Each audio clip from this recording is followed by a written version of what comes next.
Out and about in our travels today, we're in the bustling metropolis of Springs of all places, which used to actually be quite a big motorbike hub. Suzuki South Africa used to be based here, and Schimmel's Yamaha was down the way. We're at one of the oldest shops in the country, from Breda Suzuki. You can see the phone number here, and it was actually established in 1972, to give you an idea. So this is undoubtedly one of the most well established motorbike dealerships in South Africa. They are Suzuki dealers, as you can see, lots of stock on the floor. This lady makes the finest coffee. Good morning. Morning. How are you? Good, and you? And I just want to have a little walkabout. What I didn't realize, we heard about a special bike that they were building, but what I didn't realize was that they've got such an amazing collection of classic motorcycles. Les van Breda, who started the shop all those years ago, became something of an enthusiast, and each of these bikes has gone up into their workshop. And if you're ever in the Republic of Springs, this is one dealership you need to come and see, especially if you're into classic bikes. Some familiar faces behind the counter. Carrot, how are you, sir? Very well, thanks, Glenn. I remember when I started with Bike SA all those years ago, and I used to come and call on you guys to do your ads and things. Carrot, you really are a part of the furniture at Van Breda Racing. How long have you been here? 48 years now. 48 years. Yeah. 1974. 1974. So that's older than most of the people watching this video. It's amazing you made it this old in this motorbike industry. What are you guys up to? So still ticking along, commercial workshop? Yeah, we still got a workshop, a very well-equipped workshop. And still carrying Suzuki? Yeah, we're still carrying Suzuki. I'm looking at your parts bins in the back there. If they could talk, I can only imagine the kind of stuff you've got in there. Yeah, look, that's stuff going back to early 70s. We've got a lot of old vintage parts and that. We carry quite a bit of a huge range because all the stuff is getting scarce now. Yeah. So yeah, but it's good. Oh, that's brilliant. Hello, Graham. How are you? Hey Glenn, good in you. Lekker. I'm going to come a little bit closer because of the sound. This is a rarity. It's a triple cylinder, 500cc Kawasaki. It's a KH500. Is that correct? Right, yeah.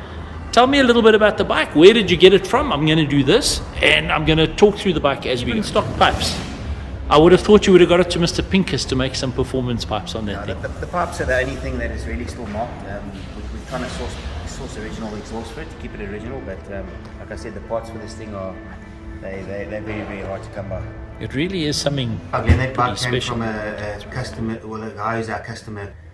He told my dad that he's Here's something rare. It's the original number plate for the bike and the owner's manual. When the bike came here, it had Yeah. quite a bit of mileage This on the book way, was way more printed than what in 1970. He told you 5,000 and it was 53,000. 50, yeah, so Yeah. he was slightly wrong there, just a little bit. Started. But the bike came here and it wasn't too bad. It was just that it was very, very difficult to get the parts for it to restore it back to original. The parts for this sort of bike is very, very rare now to get. But yeah, we managed to get it back to the condition that you see it in. Do you know the year model? Still looking good. It actually runs like a dream. Now you've just won the ZX10 Cup on the most modern Kawasaki out there. The comparison horsepower much stronger. Eh? Yeah, this bike's much faster, obviously. For me, it's nice to ride something that's totally different. A triple CC two-stroke. It's something way out of what you will get nowadays. And yeah, it's something out of this world to ride it. It's something very different.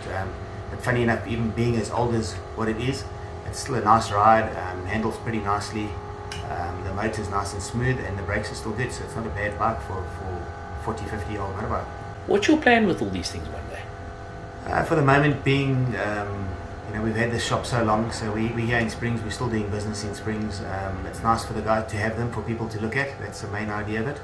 A lot of the guys, they bring their children in here, and the father's a massive enthusiast, and he shows his son and he says, this is from my era, this is what I used to school and back, and obviously hopefully the son might be interested in it and he might carry that legacy forward. So that's the aim at the moment, is just keep them here looking nice and purely for people to look at. Right, so here we go. Graham's going to fire the thing up for us.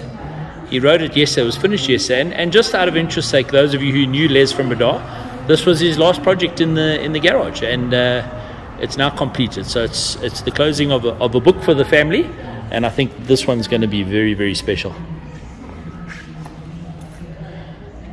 See, Graham, now there's pressure. You've got to see if you're a good mechanic or not, you see. Lucky I wasn't the mechanic.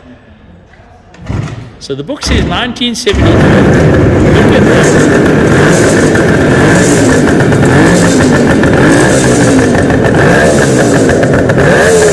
this.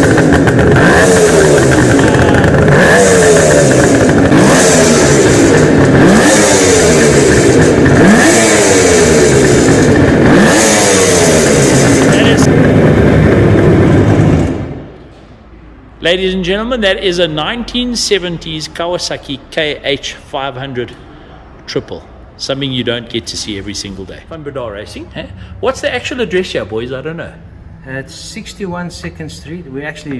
We got 3 buildings now, 59 to 63 in 2nd Street in Springs. Cool beans, that's lekker. And your landline still work, which is bloody amazing. Yeah, it's with Telcom these days, but it still works. Yeah.